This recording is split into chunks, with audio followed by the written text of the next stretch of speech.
మగాళ్ళు బాధపడకండి, అందరిలాగే మగవాళ్ల కోసము ఒక రోజు. పూర్తి వివరాలకు చదవండి రేపటి సాక్షి హైదరాబాద్ ఎడిషన్.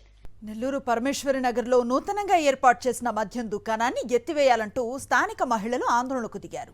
జనావాసాల మధ్య మద్యం దుకాణాలు ఏర్పాటు చేయడం వల్ల తాము అనేక ఇబ్బందులు ఎదుర్కొంటున్నామని మండిపడ్డారు.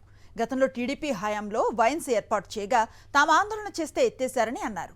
స్కూల్, ఆలయం, ప్రార్థనా మందిరాలు ఉన్న చోట మద్యం దుకాణాలు ఏర్పాటు చేయడం తగదన్నారు.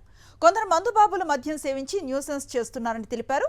తాము బయటకు రావాలంటేనే భయంగా ఉందని మహిళలు వాపోయారు. స్థానికుల ఆందోళనకు ఐద్వా నేతలు మద్దతును ప్రకటించారు.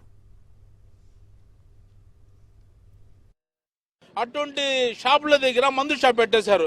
ఆడవాళ్ళు బయటకు రావాలంటే ఒకటే భయపడుతున్నారు. నిన్న చూసాము, ఇక్కడే మందు తాగాడు, ఆ పానీపూరి దగ్గర పానీపూరి తిన్నాడు, డబ్బులు అడిగితే కొట్టాడు పట్టుకొని. అటువంటి రౌడిజం జరుగుద్ది. ఎందుకంటే లోపల మందు అట్లా పని చేస్తుంది. ఆ మందు మాకు వద్దు. ఒక్కసారి శ్రీధర్ అన్నా కానీ, ఆ నారాయణ సార్ కానీ మాకు ఎలక్షన్ ముందర మాట ఇచ్చారు. జెండా విధి షాదీ మంచంలో మీటింగ్ పెట్టి, మీ ముస్లింస్ ఏదైనా ఇబ్బంది కలిగితే నేను ఉంటాను మీ తోడని చెప్పి చంద్రబాబుతో సహా మీటింగ్ లో మాకు మాట ఇచ్చారు. ఎలక్షన్లు గెలిచారు, ఇంకా పని అయిపోయినట్టుగా ఉన్నారు.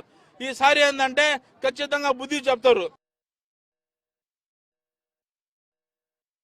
కానీ రాష్ట్ర ప్రభుత్వం కానీ ప్రభుత్వాలు కానీ ఉండేది ఎందుకు?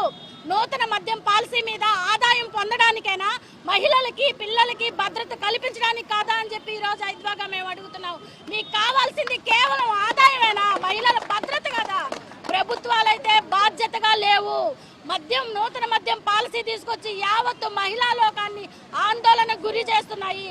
ఒక పక్క పిల్లలపైన, మహిళలపైన దాడులు విపరీతమైపోతున్నాయి. వీటన్నిటికీ కేవలం ఈ మద్దు పదార్థాలకి బానిసైపోయి యావత్తు రాష్ట్రం అల్లకొల్లాలంగా ఉంది.